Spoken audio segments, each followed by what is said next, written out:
5, 6. Testing. 1, 2, 3, 4, 5, 6. Cool. Yeah,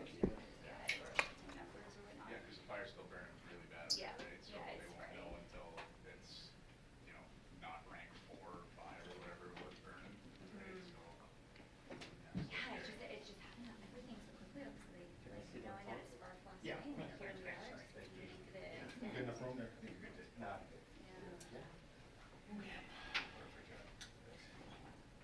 Especially like we've had different phases this summer, but like to this extent, and Yeah. here we are.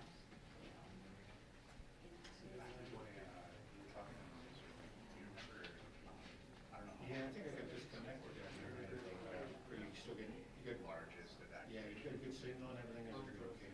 I'm staying State on top. numbers, just like 20,000. And you guys are, you, We were talking. and you guys are recording all this, like Right, that? had to be evacuated. That is a good Okay, question. yeah. I almost wonder if it's like Clinton or something. Yeah, I feel like Lincoln would probably be the biggest, but this is probably up there. Yeah, no, that's a good question. Hey, let's get today, right? That's Why true. we're here, right? Let's find out. Yeah, that's Why we're here on this Sunday, Yeah. you know? Yeah.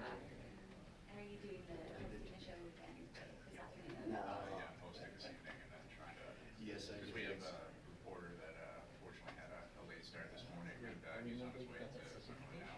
Oh, geez, for And, Vancouver. yeah. Oh, Yeah, God. so we were like, my producer was like, so my first thing was from them. I'm like, no. Like, it's just not gonna happen. Like, they left like an hour ago. Yeah. It's just the- We were also out of shape.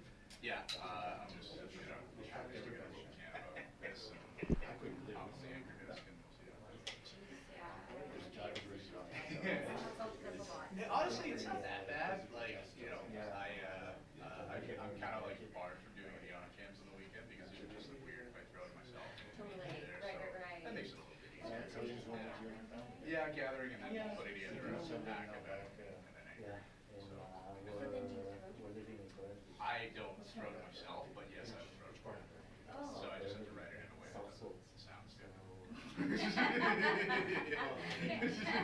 Yeah, the kids. I used to work in Thunder Bay, and Yeah. shortly after I left, the person who replaced me ended up staying and they threw it themselves.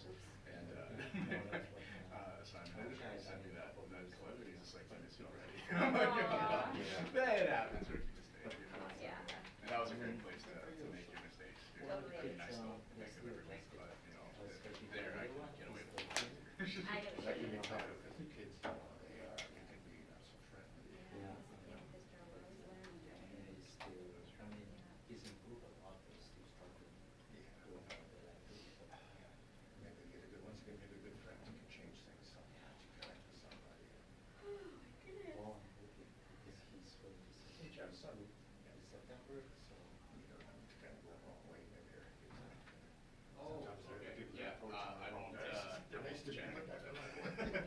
You know what I'm saying? Yeah, sure. They haven't given a 5-minute warning yet, or a 2-minute warning yet, but I'll let you know. Okay, sounds good. I like that plan. Yeah, what's up? I think so, yeah.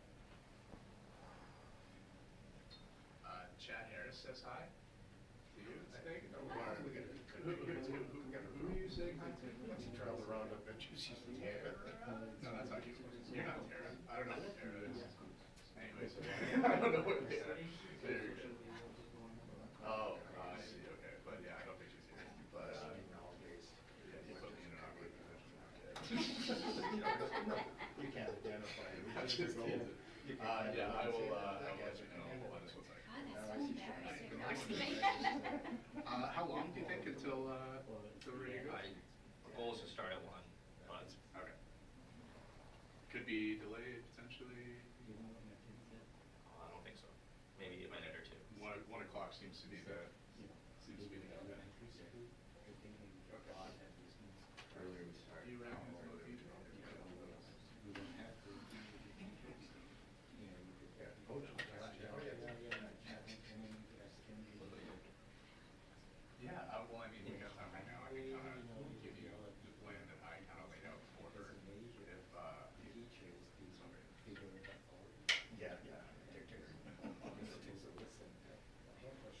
Yeah, but in terms of like, Told you the world's flat.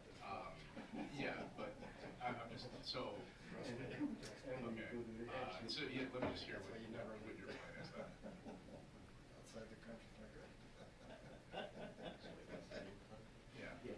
Yeah, you go on holidays to the open every. Sure.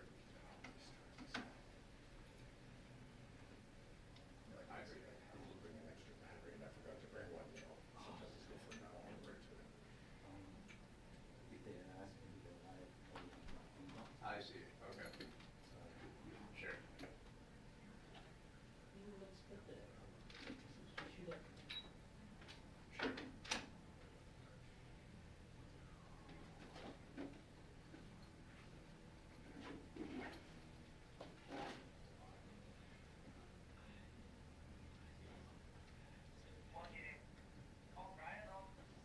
Okay, yeah, that makes sense, I like that one.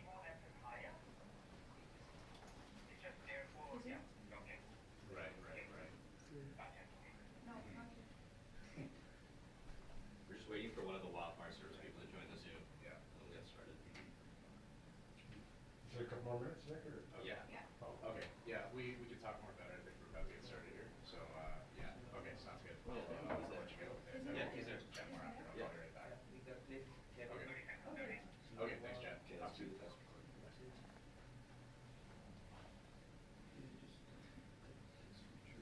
Yeah. Thanks.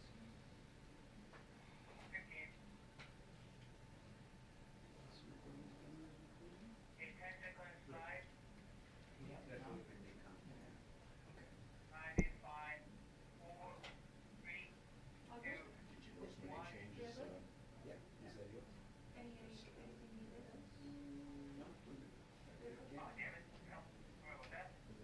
2 minutes.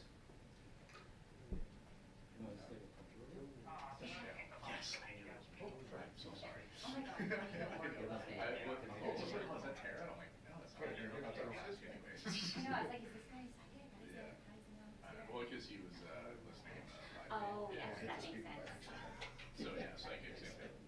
Yeah, we're both psychic. Yeah, you know, control room, how they curse this every time. I couldn't hear because my earplug went like. I knew I'd have a good laugh seeing that. That's the one that did. Chad, you're killing me. Gosh, the last time I was on was nearly a year ago. Quick. Cat ran in front of me. Nice. I didn't recognize you right away. I don't know that guy. That's could be sure. 2 minutes warning, guys. 2 minutes, there you go. Grossly over weekend. No, then you're going to see, you see you're traveling the world. Mr. International, we called you. You guys did a good job with it. It was, yeah, You have some fun on there. You've been around for 10 years, not so well. quick clean my hair. That's why we all look. Exactly, you're going back to that job back. Yeah.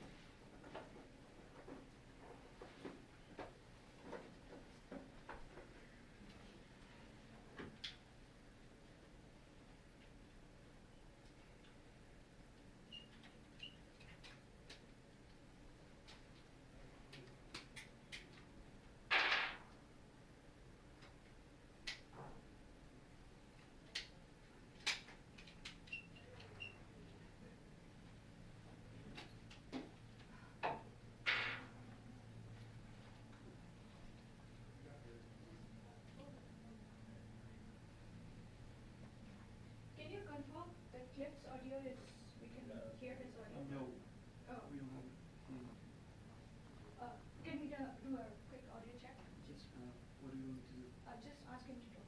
He's talking now, Can we just turn on the speaker? it's on. Cliff, if I could quickly just get you to count to 10 for an audio check for people in the room.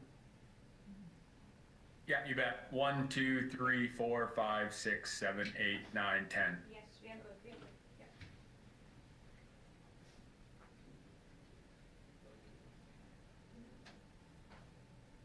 It's not just me, it's fine. Yeah. And you're bringing more people.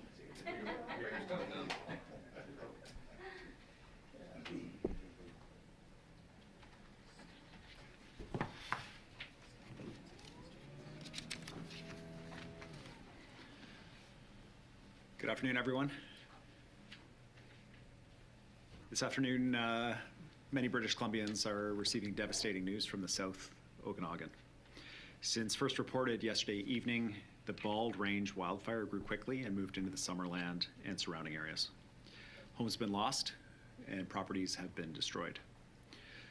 Some people became trapped as conditions changed very quickly and needed to be rescued. It remains a very dynamic and threatening situation. To everyone affected, you are not alone. British Columbians are with you. This new fire marks a significant shift in the overall fire situation in our province. Today, based on the advice of emergency officials, Minister Green has declared a provincial state of emergency. With this new fast-moving wildfire and the large-scale evacuation that took place overnight, emergency officials advise us that they now need the specific tools it enables available to them at a moment's notice, should they be needed. The Minister and emergency personnel who are with us today will be able to provide details on what this will mean on the ground. Through the night, first responders, wildfire crews, search and rescue teams, RCMP, local community members, local government leaders, volunteers, and emergency officials worked tirelessly. The stories that are starting to come out are heroic. Many people put themselves at risk to save others. We thank them for their courage and for their commitment. Right now, our full focus is saving lives and supporting rescue efforts. Air evacuations are underway for people cut off by the fire. Emergency teams continue to work and will work around the clock. We are coordinating resources across government and staying in constant contact with incident commanders and local government leaders. I have also been in contact with the Prime Minister, who has pledged his full support. To those in affected areas, if you are under an evacuation order, please leave immediately. These orders save lives. They allow wildfire crews and RCMP officers to focus their efforts where they are needed. Conditions are extremely dangerous and changing minute by minute. The fires are moving incredibly quickly.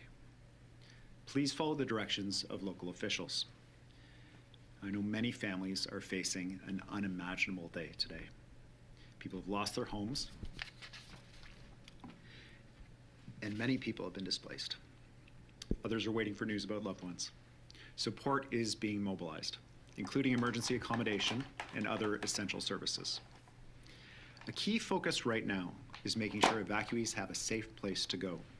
If you can stay with friends and families, please do. Currently, we believe we do have sufficient accommodation and are arranging additional resources should they be needed for the most vulnerable. We are working closely with local authorities and partners to find accommodation and assistance for those who need it. The hours and days ahead will be challenging. This fire remains extremely active. But when people need help, that's when British Columbians step up. We will stand as a province with affected communities. We will support those who have lost so much, and we will do everything we can to keep people safe. Our thoughts are with every single person, family, and community affected. I'll now turn it over to Minister Green before we hear from emergency officials.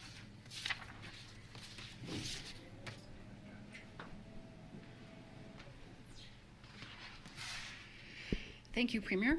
Good afternoon, everyone. I'm Kelly Green, Minister of Emergency Management and Climate Readiness. We are facing an intense and harrowing situation in the Summerland area, and it is so difficult to be evacuated and not know when you will be able to return, not know what you'll be returning to, whether your home and your community will still be there. and the wait for news about the well-being of your loved ones can be absolutely devastating. From the start of this fire season, I have been very clear that at every step, our focus is going to be ensuring that the teams on the ground have the tools that they need to respond and save lives and protect communities, and that we're relying on the expert advice of emergency management professionals and the BC Wildfire Service. And today, based on that expert advice, I am declaring a state of provincial emergency. With the large evacuation that we saw overnight and how quickly the wildfire situation is evolving in the Okanagan and also around the province, we know that we need the tools of a provincial state of emergency at the ready in case we need to enact those specific powers at a moment's notice. It will give us the ability to do things like commandeer accommodations or bring in local travel restrictions in specific areas if it should become necessary. Right now, there are no travel restrictions in place, but at this time, we're asking everyone to avoid travel to Summerland and affected communities, given the large scale of the evacuation and the number of people and emergency crews on the move. We will not hesitate to take further steps under the state of emergency should that become necessary. And for anyone planning travel in BC, there are many parts of the province that are still ready to welcome visitors. So please check Emergency Info BC and Drive BC before you undergo your travel. I also want to make sure that we're thanking everyone who's working flat out to help their neighbors, to help their friends and family, and to the healthcare workers that are supporting patients and evacuating long-term care residents, and to the tourism and post-secondary sectors in the area that are mobilizing accommodations wherever they can. And there are people from every walk of life that are stepping up to do whatever they can to help their community. Thank you from the province. I also want to acknowledge that while our eyes have been on the images coming from Summerland, the wildfire situation in the rest of the province continues to evolve. And for anyone who has been evacuated in the Summerland area or other parts of the province, emergency support services are available. They will help you with your basic needs under an evacuation like accommodation, food, clothing, and other necessities. This can be accessed in person at a reception center or register online at ess.gov.bc.ca. And if you need help accessing these services, you can also phone the BC Evacuee Helpline, 1-800-387-4258. Please continue to follow the instructions of your local government or First Nation, who will inform you when it is safe to return. These are challenging days for our province, and we will continue to do everything possible to keep people safe and supported. Thank you. I'll pass it over to Cliff Chapman with the BC Wildfire Service. Good afternoon, and thank you, Minister Green and Premier Eby. My name is Cliff Chapman. I'm the Director of Provincial Operations for BC Wildfire Service. Often I'm asked to come to these media availabilities and provide operational updates on what's happening with the wildfire situation across BC. And I will provide a brief update on the Bald Range fire, but before I do so, I want to offer my and BC Wildfire Service as an organization's empathy and condolences for the losses and the really significant fire that entered Summerland last night. This is many people's worst nightmare. And as an organization, this is one of the more challenging fires that we have ever faced, and we're only in our second operational period. I also, before I give an operational update, would like to offer my sincere thank you to the BC Wildfire Service, Emergency Management and Climate Readiness, fire departments, RCMP, local governments, EOCs, First Nations, pilots of our aircraft, and everyone else who was involved in the effort. Everyone showed up at the fire yesterday wearing their own shirts and their own patches on their shoulders and quickly started to work together to save lives. I am certain that the outcome of this event would have been significantly worse had we not worked together multi-jurisdictionally across this fire, everybody stepping up to save people's lives in Summerland.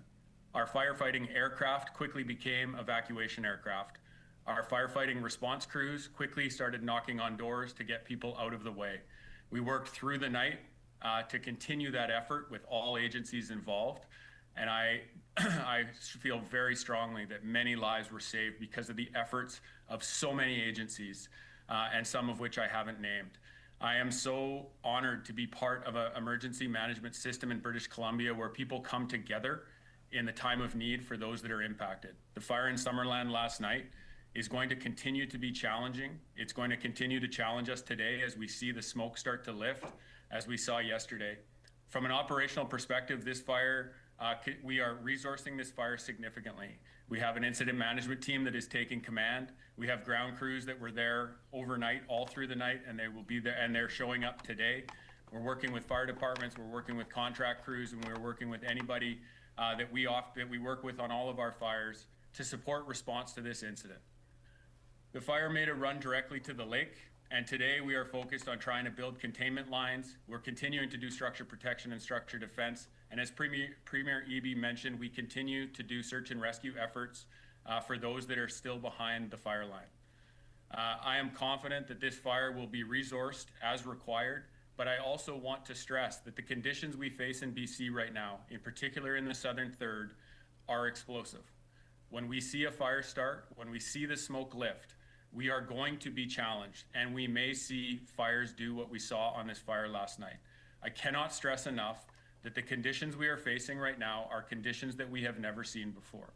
If we recommend an evacuation order, I need to stress, now is the time to leave. We do not take those decisions lightly. We make those recommendations based on life, based on saving lives. And so we do not take them lightly. And last night is an example of us having to put in a recommended evacuation order to save lives. And thankfully, all agencies came together to do so. Again, I want to offer my sincere condolence to everyone who has lost anything on this fire. And we will continue through the incident management team as well as through the BC Wildfire Service to update with relevant information, tactics that we are doing on the ground, and resources that are being deployed. Thank you. I will now hand it over to Minister Parmar.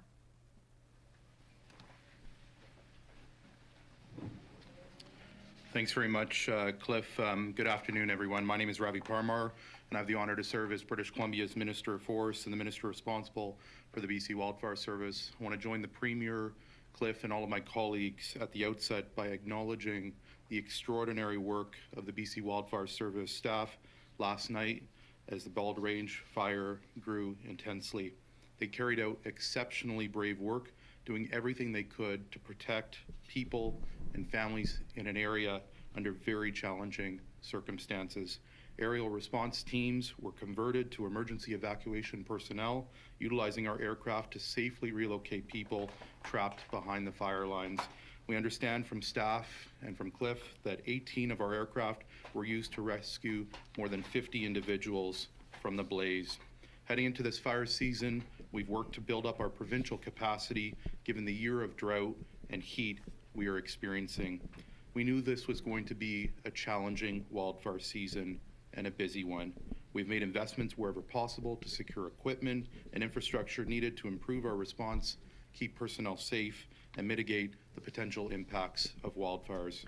However, wildfires, as Cliff has noted, are natural disasters. Often, as is the case with earthquakes, tornadoes, and hurricanes, and other events, the focus must be on protecting people and evacuating people. In this case, the Bald Range, as Cliff stated, this fire exhibits rank 5 and 6 characteristics. That means aggressive and volatile behavior combined with rapid growth. It is an extreme display of energy, heat, and momentum. The sheer scale of the flames combined with the density of smoke and ash presented real challenges for our crews. Furthermore, the effects of the pyrocumulus clouds displayed ensure not only are the effects of the precipitation and the retarded negated, but it also kept burning itself. There is no resourcing available that we could have put on the fire yesterday or at this time that would prevent it from behaving and growing as it currently is. Right now, as all of my colleagues have noted, the highest priorities we're focused on are keeping people safe, protecting structures, and supporting emergency services. That includes the safe evacuation of anyone in the order of area that has been noted. I've been in touch with all the relevant local leaders to ensure that they are accurately informed on the ground and then we have the latest on the ground information from them. In particular, I want to thank our local MLA, our Member of Parliament, and all the mayors, councillors, and chiefs. Today, I join the Premier in imploring all British Columbians, please follow evacuation orders and alerts from your local governments, your regional district, and now the province as well. We are working with local leadership to ensure evacuees have a place to go and means of getting there. If you're in an evacuation alert area, have your go bag ready and be aware of your emergency exit route. Now is the time, more than ever, for every British Columbian to do their part. The BC Wildfire Service will continue to work on the fire through structure protection units and, as Cliff noted, an incoming incident management team. They will continue to work on protecting homes and structures, as well as supporting search and rescue, structural fire departments, and the RCMP as they attempt to access residents and recreationalists with no available evacuation route. We've had 70 new fires over the past 7 days and currently have 105 active wildfires in our province as of this morning. 5 of these wildfires of note, including this new fire near Summerland. There are over 2,000 people with boots on the ground. This includes firefighting personnel, incident management teams, aviation resources, heavy equipment resources, and structure protection resources. We are throwing everything we can against wildfires in our province.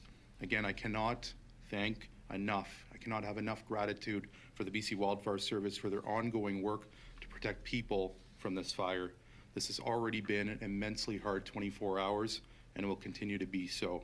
To the residents of the area, we are doing everything possible to protect your homes and your safety, but please work with us and evacuate when needed. Our highest priority is your safety. I'll now turn it over to Kevin Dunbar from Emergency Management. Thank you, Minister. Good afternoon. I'm Kevin Dunbar, the Executive Director of Response and Recovery Operations here at the Ministry of Emergency Management and Climate Readiness. Overnight, we saw a significant escalation in evacuations across the South Okanagan as the Bald Range wildfire spread. This is the largest evacuation event that we have seen this summer. Now there are more than 20,000 people across BC that have been forced to evacuate from their homes. Situations like these are among the most challenging days of people's lives. And my heart goes out to everyone who's been affected and who've been evacuated, and I want them to know that our ministry and the colleagues on this call and the province is here to support you. And I want to thank the local governments, emergency support services volunteers, Service BC staff, search and rescue volunteers, RCMP officers, BC Wildfire, local firefighters who worked across jurisdictions and overnight under extremely challenging situations. The fact that that list, and I very likely missed people on that list, shows that emergency response in BC is an all of society approach. We work together and we partner together when the going gets tough and we need to support people. I also want to thank residents who acted quickly when evacuation orders were issued and took the steps that they needed to keep themselves safe. These were really difficult evacuations under our rapidly changing conditions, and the efforts of everyone involved helped save lives and protect property. The overnight conditions that Cliff and the BC Wildfire have talked about created significant operational challenges. Highway 97 was closed, evacuation routes were impacted, and in some cases, individuals needed to be rescued as they were isolated by the fire. We are incredibly grateful to the host communities across the Okanagan and across BC that have stepped up to welcome their neighbors and welcome evacuees during a very, very difficult time. Today, our priority remains supporting local governments who are responding to this emergency and ensuring that anyone displaced by these fires has access to a safe place to stay and the supports that they need. The number of people evacuated in such a short time is placing significant pressure on the available accommodation capacity throughout the region. So I want to emphasize an important message for those evacuating. Emergency support services are available to those who need it, and those supports will be made available to you. If you have the option of staying with family and friends, please do so. This will allow us to allocate accommodations to those who most need it and most need their supports. At the moment, we are actively working to identify additional accommodation options throughout the region. In the area, we currently have group lodging facilities in Kamloops, Vernon, West Kelowna, and are expanding to Penticton today. We're also working closely with post-secondary institutions and federal partners to expand accommodation capacity rapidly. If you need support, you can visit the nearest reception center, go online at ess.gov.bc.ca, or you can call the BC Helpline, which will be open till 11 o'clock tonight. Our ministry here at Emergency Management Climate Readiness, we're going to continue to work around the clock to support evacuees and affected communities and local governments and First Nations in the days ahead. We appreciate your patience as supports are put into place and that we're expanding the services that you need and the support that you need. Thank you, and I'll pass back now to Minister Green.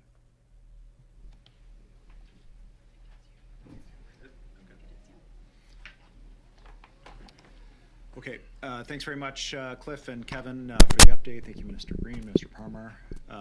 With that, we'll open it up to questions from the media. Thank you, Premier. We're going to take questions from the media now. All members of the media called upon will have one question and one follow-up. For media on the phone line, please remember to press *1 to enter the queue and to unmute yourself when called upon. We're going to start with Paul Johnson from Global News. Thanks. Thank you. I have two questions. First, correct me if I'm wrong, I don't think we've had a provincial state of emergency since the atmospheric river in 21. Can you walk us through some of the decision making that was going on, and was there any specific threshold event that you saw here in the past 24 hours that made you realize we need to go to a province-wide state of emergency here? Yeah, thanks. I'll pass this to Minister Green, but first some comments from what I've seen.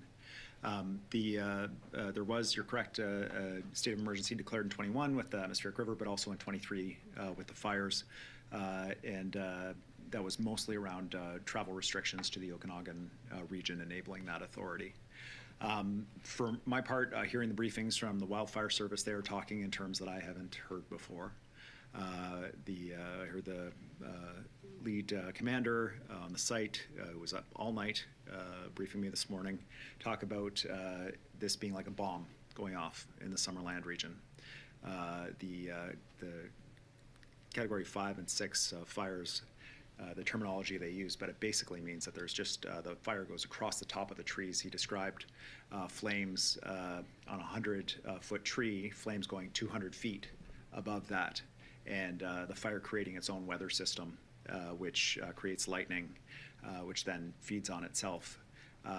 It growing from the initial area where they were throwing all of their resources at the initial attack when it was first spotted, and this is the Wildfire Service bringing full strength to the initial attack, spreading from that initial site to 1,000 hectares in an hour. This was a remarkable escalation in fire activity, and I just want to underline how quickly conditions can change on the ground, particularly for those who are facing evacuation orders, how important it is to understand that it can change from feeling very safe and far away to being right on your doorstep and you being trapped and having to be rescued. There were people who had no choice, who were trapped by fast-moving conditions and had to be rescued by helicopter. And that's where the resources need to be focused. If you can get out, please do when you face one of these orders. I'll ask Minister Green to come up and talk about her decision to issue this order.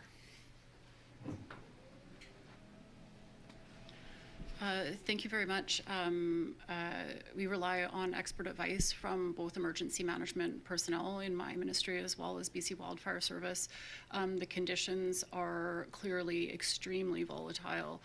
We are expecting additional declining weather conditions that will impact, likely impact having additional fires. We know that where we're at right now, we need to have this provincial state of emergency so that additional powers like restricting that local travel, getting additional accommodations online, All of those powers stem from the provincial state of emergency, and we need to have them at our fingertips because the conditions are changing so quickly. I would turn it over to Kevin Dunbar for additional operational awareness, but basically the conditions are such that we need to have these at a moment's notice, and that's what we've done today. Kevin? Thanks very much, Minister. As part of our planning and part of our operational work, we've been looking at the powers around the state of a provincial emergency to ensure that we're positioned to support communities as conditions continue to deteriorate and to support them as they are today. We're seeing accommodation and the quick and rapid movement of people as two of our biggest operational pressures today. There are measures under a state of provincial emergency, as the Minister mentioned, such as targeted non-essential travel restrictions that might be considered as required to both ensure ease of access for first responders, to smooth evacuations, and to ensure that we're able to preserve accommodation and critical access into these sort of areas. A state of provincial emergency gives us the flexibility to implement these measures quickly if operationally required, and we will constantly do that in coordination with local governments, First Nations, and our partners like the BC Wildfire Service to ensure that the powers that would be used under a state of provincial emergency are supporting our emergency response operations and supporting us in our efforts to keep the people in BC safe and ultimately get them home as quickly and as safely as possible. Thank you. Thanks, Kevin. And Cliff Chapman from the Wildfire Service, I understand you might have something to add. Yeah, thanks you. I just thought I'd provide a quick wildfire perspective.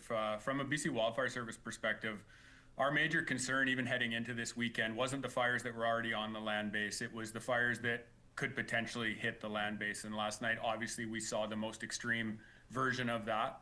And so from a BC Wildfire Service, in terms of the provincial declaration, this is supporting the potential of having another fire like this in BC is very real. We are fortunate that we aren't seeing lightning right now. We may see in the next couple of days, and ideally it's going to stay further north of where our significant hazard is. But at this point in time, you know, it really is the tipping point in terms of where we are at as an organization surging to fight these fires and being able to kind of control a little bit more, as Kevin talked about, the travel corridors and accommodations as we continue to have significant resources now heading to this Summerland fire and the potential of a new fire that could hit somewhere in the Southern Caribou, the Kamloops Fire Center, the Southeast Fire Center, or the eastern portions of the Coastal Fire Center, which is a significant portion of the province that is in extreme fire danger, extreme fire hazard at the moment. One follow-up question. We're hearing from some of our reporters who are up covering the fires that this year, they say they're seeing an unusual number of senior citizens turning up at some of the evacuation centers with not a lot of options for getting out, figuring out what they're going to do. Is that something you guys are aware of or have seen? And is there anything that you can speak to for plans or provisions for that part of our population? Yeah, thanks for the question. We are asking those who are facing evacuation orders, if you have family or friends that you can stay with, to please do so. That allows us to dedicate resources to those who are more vulnerable. Say if you have an unaccompanied senior that needs assistance with mobility or has additional needs that are required around medications or health care or accommodation, it allows us to do that. There's no question there are a significant number of seniors that live in this area of the province, and it is definitely a concern making sure that people are able to get out safely, and that is the focus of the Wildfire Service and Emergency Management right now. I wonder, Minister Green, if you have anything you want to add on that, or your team. It looks like Kevin Dunbar from Emergency Management has something to add. Thank you, Premier. We are aware that a number of people evacuating have specific needs, and there are a number of people who are, you mentioned senior citizens, there are a lot of people who need different types of accommodations to ensure that they're able to safely and comfortably evacuate. This is why, as the Premier mentioned, that we're asking people who can register online at ess.gov.bc.ca and stay with family, stay with friends, and find your own accommodations if you can do that. That allows us to use the accommodation spaces that we have available, whether it be pet-friendly accommodation, hotels, or accommodation at post-secondary institutions for those who really need those accommodations and don't have anywhere else to go and need that specific support. So if you can, we're really encouraging you to stay with friends and family. And if you need supports, we are continuing to work around the clock to ensure that those specific accommodations that people need are available and are available as close as possible to where people are being evacuated from. But we are looking far and wide to ensure that those accommodations spaces are available to those who need them. Thank you. Next, we'll head to Joe Sadowski with City News. Hi, Premier, thank you for taking my question. Is this, would you say that this is the largest evacuation number in the province's history due to wildfires? And, you know, just bouncing off my colleague's question, just why did it take this long to call a state of emergency? I mean, we're in the early months of August, and as we heard from wildfire officials, that the conditions are explosive. So why did it take so long, and is this the largest evacuation number in our province's history? Thanks. I'll turn that specific question over to the technical experts. It's definitely the largest of the summer, and it's marked a real escalation in terms of the number of people who are out of their homes, and it is the largest evacuation effort taken so far this year. The fires that we have seen to date have been devastating for families and communities across the province, and part of the work we do around deciding to make the declaration Minister Green's responsibility under the law is to take that advice from the emergency officials about what tools they need. Do they need the tools that are enabled by this? We don't want to desensitize people to how significant it is declaring a provincial state of emergency. And we were advised and continued to be advised that the local tools of the local states of emergency provided those officials with all that they needed to be able to respond to some incredibly challenging circumstances. What we've seen in the last 24 hours is a step change, a significant departure in terms of fire behavior in the province. The Wildfire Service and emergency experts have advised Minister Green, and she's taken their advice, that they expect that there is a significant possibility that they will need those tools that are enabled by the state of emergency declaration, like restricting traffic, restricting people from moving into affected areas, and that the local states of emergency authorities are not potentially not sufficient in that kind of a situation. And so these are dynamic and evolving situations, and we take the advice of the experts on this, and our commitment at all points is to ensure they have all the tools they need to be able to respond. With that, I'd like to ask, it looks like Kevin Dunbar, or it might be, are you able to say in terms of previous evacuations due to wildfire? Yeah, happy to talk to that, and then I'll pass over to my colleague Cliff as well. I think what we can say is, well, this is not necessarily the largest set of evacuations related to wildfire. This is one of the largest years of evacuations. There have been a number of years over the last decade where there are 10,000 plus people evacuated in the province. I think what's really important to take into account here is it doesn't matter the size. The impact to people who are evacuated, this is one of the most challenging days of these people's lives. And I think we need to ensure that their supports are available, whether it is a single household evacuated or 10 or 20,000 households evacuated. As we talked around the state of provincial emergency, as the Premier mentioned, under states and local emergencies, we had the powers that we needed to respond up until this point. That has changed. And as Cliff mentioned, there was the fires and the evacuations that we're dealing with today, and they're the ones that we need to be prepared for in the days ahead. And so I think really the important piece here is that for everyone evacuated, the province is here to support you, and it doesn't really matter the numbers of people. We need to be able to provide the support to those who are impacted.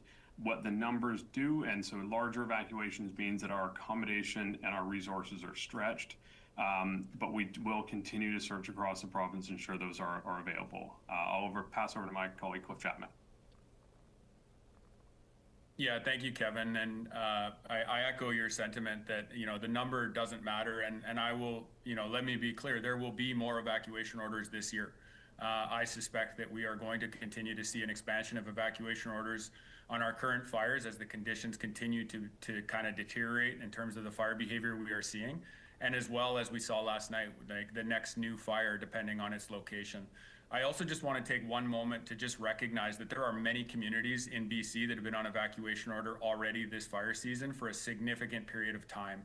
Those people have felt this impact for the last number of weeks and continue to feel the impact and the desire to go home. And so we certainly feel that as a wildfire agency. As Kevin mentioned, we feel it as provincial emergency management organizations, and we are doing everything we can 24 hours a day to try to clear the path so people can go back home. But this will not be the last evacuation order in BC this fire season. Thanks, Cliff. And one follow-up for Premier and Minister Green. I've spoken with a number of people who have had their homes destroyed over the last couple of weeks and months of this fire season, and they're all wondering if there will be any type of support, either provincially or federally, in terms of a fund for what they lost, you know, businesses, homes, everything like that. What do you want to say to those people that have asked me to ask you this question? Yeah, thanks. We've already seen some devastating losses this fire season, and I think of Chief Dan Wilson and his community, the 200 properties affected. Certainly think of Clinton, the businesses and properties affected, and others across the province, and we still don't know the extent of the devastation in Summerland and surrounding communities. What I can say is that the province will be there to support families that have been affected by this. We'll work closely with the federal government on disaster response support, and I want to thank those who have stepped up to volunteer, who have donated to the Red Cross to support families, and the Prime Minister has committed the work of his ministers to support the province as well in our time of need. I want to thank all of the international firefighters who have come. The focus in this moment is on ensuring that people survive, protecting life. And the secondary priority, protecting property, homes, vital infrastructure, power lines, health facilities, making sure that those are available for communities after the disaster.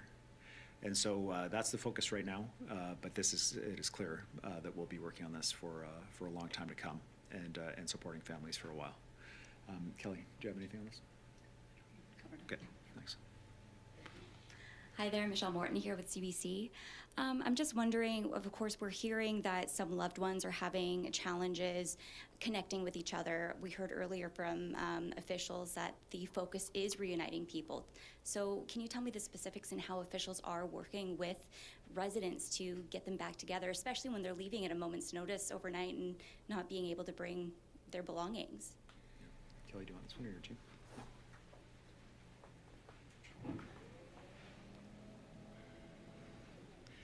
Thank you.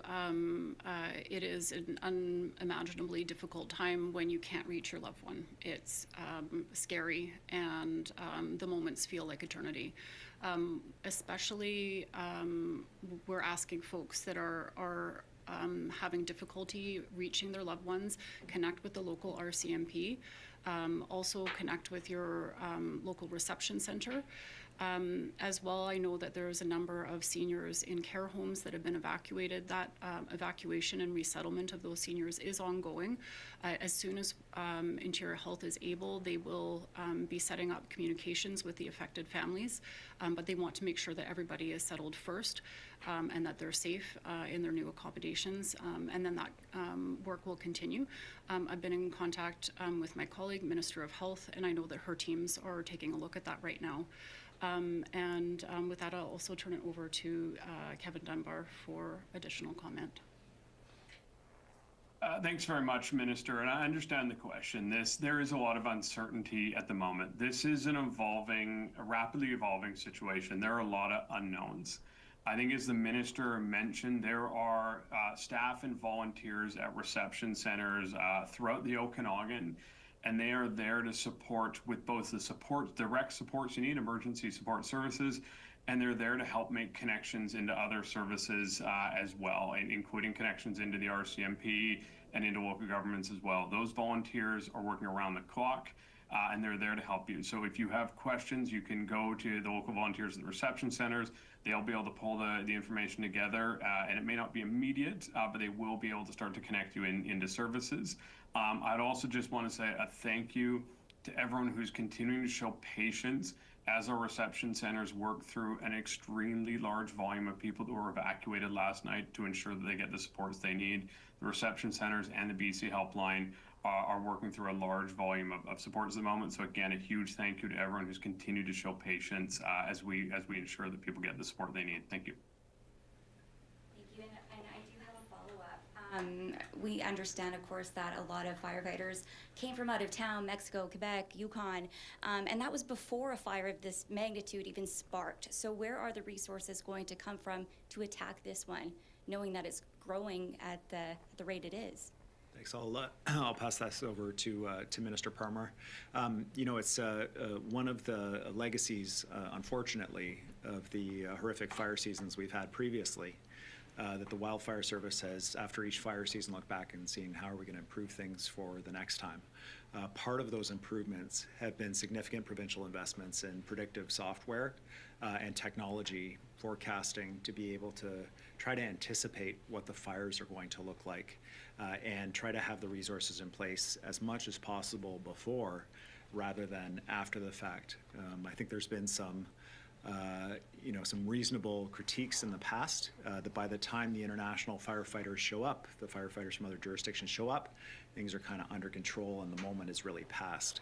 What you saw in the last 72 hours here is the impact of the fire service weeks ago anticipating this kind of situation, putting out the request for these international firefighters and having them arrive happily at exactly the moment that we need them.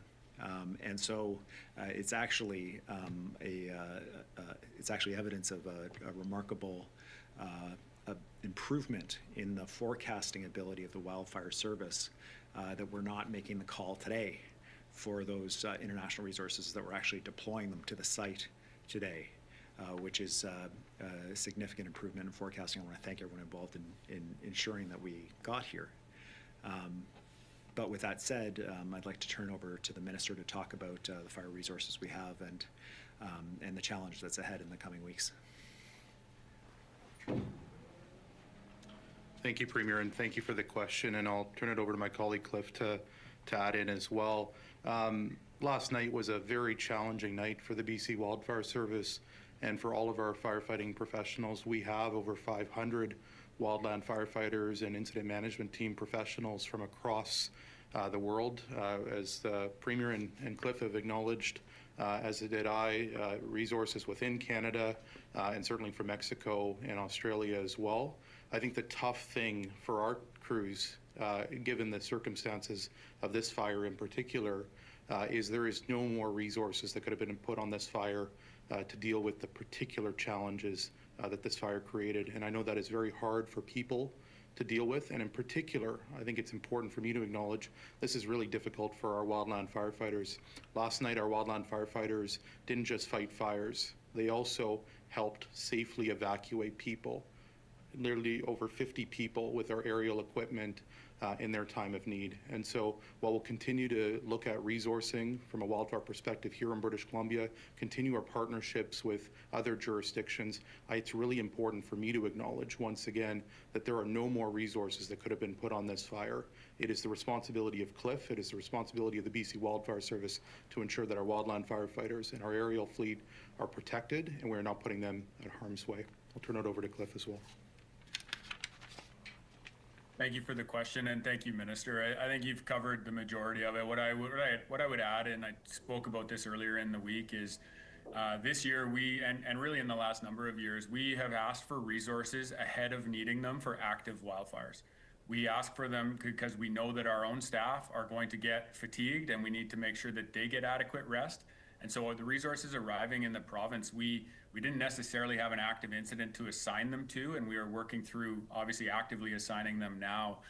It is worth noting that we are already in contact. We were in contact with CIFC, the Canadian Interagency Forest Fire Center, yesterday as this fire was evolving, already asking if there were additional resources available not to be here tomorrow, but to be here because we know we are in this for the rest of August. We know that we are in this heading into September. So as an organization, we continue to look for resources that are available to us. We have over 180 aircraft flying in the province right now. Unfortunately, smoke has limited our ability to fly.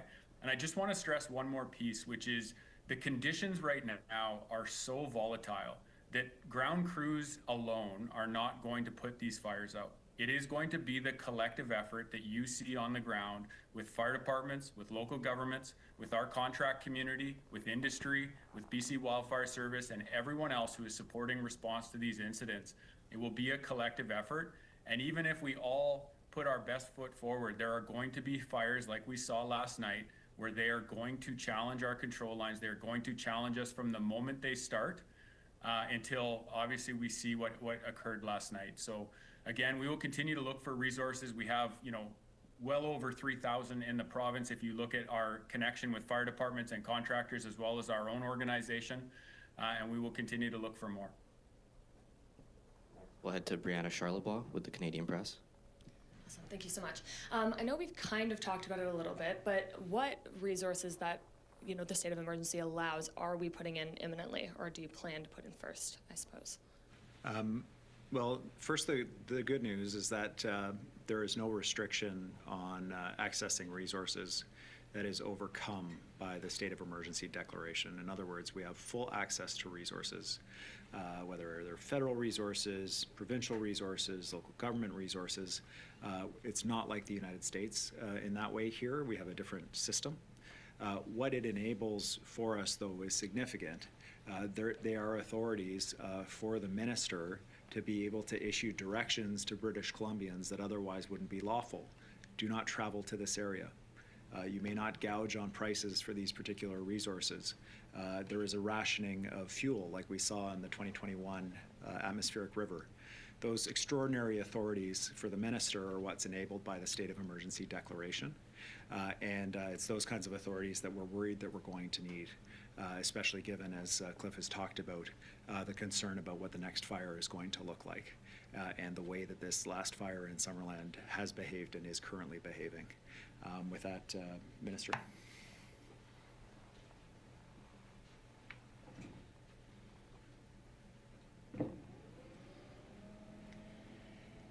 Yeah, as was noted, the wildfire situation is rapidly evolving, and it looks like we're going to have many difficult days and potentially weeks ahead.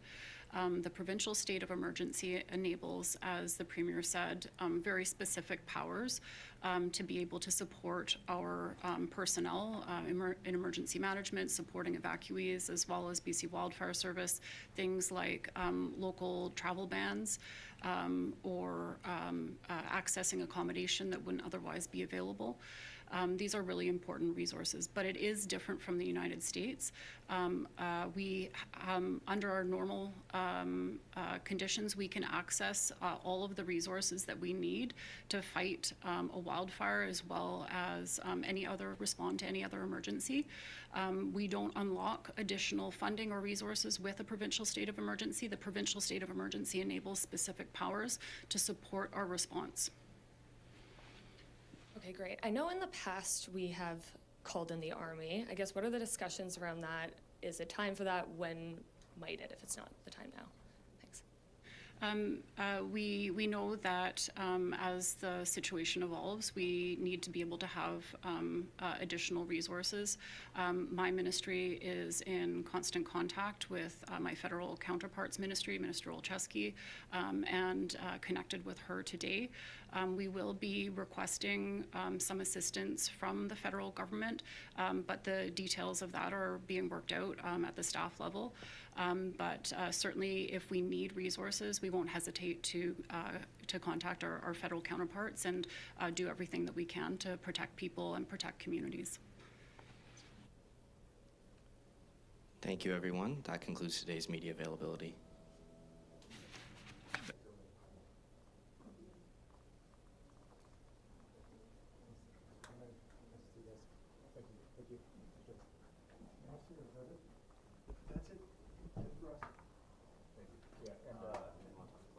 Just a quick question on it.